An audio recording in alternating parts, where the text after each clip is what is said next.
Hey, Shale, my new addition. How are you finding your surroundings? And how are you finding life movable now, without pigeons pooping on your shoulders? And I'm pleased to meet you. What's with the sigh?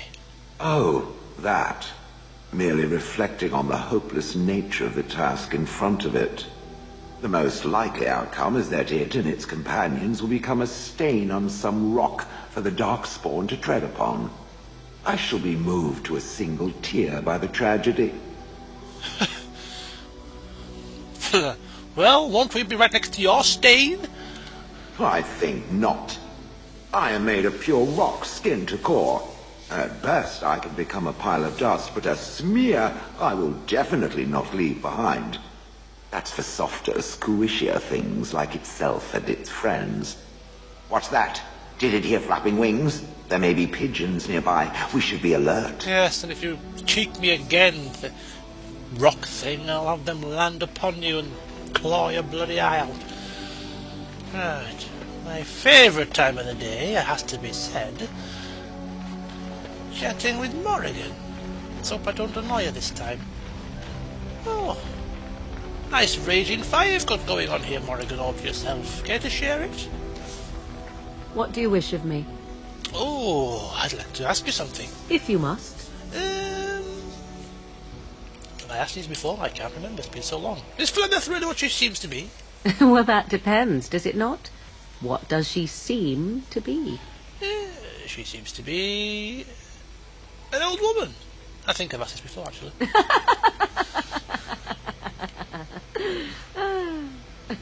Oh, she is certainly old. Have no mistake of that.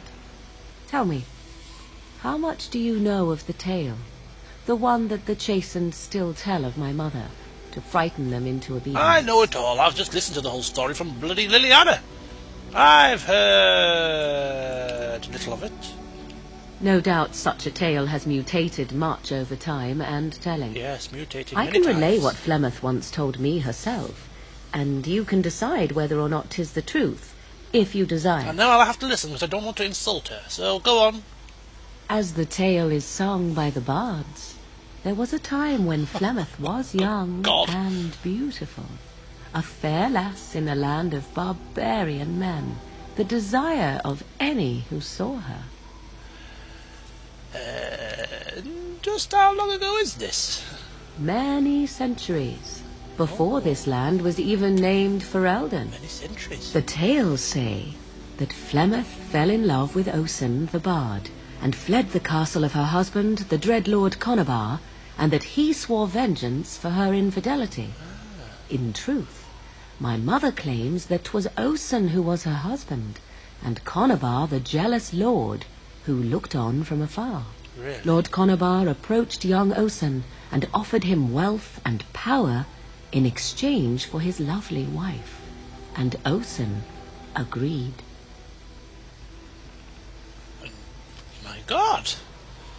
He sold his wife to another man? The life of a bard is a poor one, and love fades in the wake of hunger. 'Twas Flemeth who suggested the arrangement.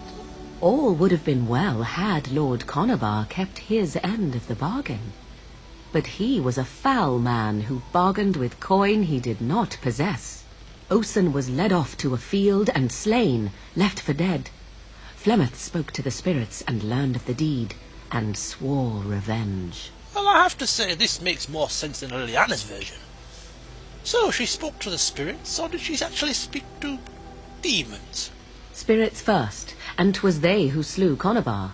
Flemeth did not turn to the demon until much later. Lord Conabar's allies chased Flemeth, you see, chased her to the wilds, and there she hid. There she found the demon, and he made her strong. The legends all speak of the great hero Cormac, he who defeated Flemeth and her great army when she invaded the lowlands centuries later. All lies. Well, I suppose Flemeth would say that, wouldn't she? You would be surprised at how little my mother cares for what I or others think of her past. The truth of the matter is that there was never an invasion. As Flemeth tells it, the Chastened never raised an army under her banner, and she never fought with any warrior named Cormac. Cormac led a brutal civil war against his own people, and later claimed it was to vanquish evil that had taken root amongst the lords. Thus, he was hailed a hero. Flemeth was only attached to the legend much later. Perhaps 'twas due to the great war with the Chastened that eventually came, but Mother claims not to know how it began. Okay. Well, an interesting story. Do you believe her version?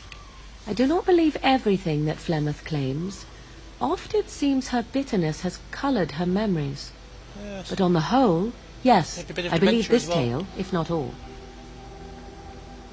So how has she survived for so long? I mean, you said centuries, didn't you? Centuries ago this happened with the Conobar and whatnot. The demon within her has transformed her into something else. An abomination, perhaps some would say. I know not. I only know my mother is clever, and she is part of the wilds as it is part of her. But she is no immortal. She bleeds.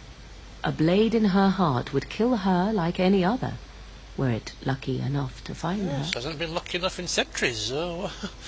Well, she's doing something right. So this legend says that Flemeth has many daughters. You being one of them? You have many sisters? You ask if I have sisters. I have asked of this myself.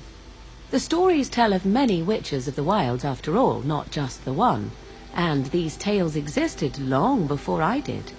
Flemeth refuses to speak of other daughters, if they existed, so should I believe I am her first? I doubt that too. Why would she refuse to speak of them? I don't understand. The Chastened tell of a falling out between Flemeth and her daughters. They say that one day she hunted them all through the wilds and ate their hearts. Oh, good It grief. may be true. I have never seen another witch or heard of one. Perhaps one day Flemeth will eat my heart as well. Oh, God. Aren't abominations usually insane horrors? She just seems like an old lady. She's hiding it very well, if you ask me. How often is this usually? Always? If not always, then when is it not true?